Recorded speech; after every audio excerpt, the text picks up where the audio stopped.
Gaddafi stadium Lahore میں حالیہ دنوں میں متعدد ترقیاتی کام اور اپ گریڈیشن مکمل کی گئی ہے۔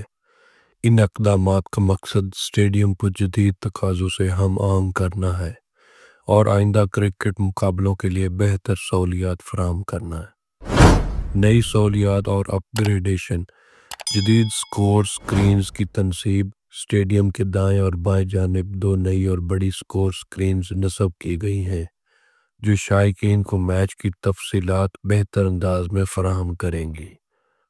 فلڈ لائٹس کی تبدیلی: اسٹیڈیم کے 6 فلڈ لائٹ ٹاورز کی لائٹس کو تبدیل کر کے جدید اور زیادہ روشن لائٹس نصب کی گئی ہیں جس سے رات کے میچز کی روشنی میں بہتری آئے گی۔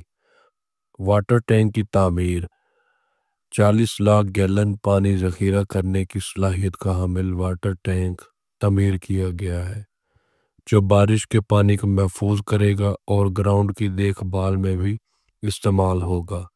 اس منصوبے کی تکمیل کی ڈیڈ لائن 2 فروری مقرر کی گئی ہے۔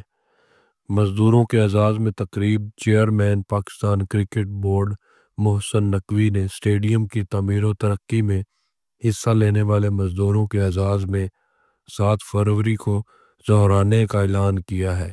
اس موقع پر مزدوروں کو اسٹیڈیم میں ہونے والا پہلا میچ فری میں دیکھنے کی دعوت دی جائے گی۔ ان تمام اقدامات کا مقصد قذافی اسٹیڈیم کو عالمی معیار کے مطابق تیار کرنا ہے تاکہ شائقین کرکٹ کو بہترین سہولیات فراہم کی جا سکیں اور بین الاقوامی مقابلوں کی میزبانی احسن طریقے سے کی جا سکے۔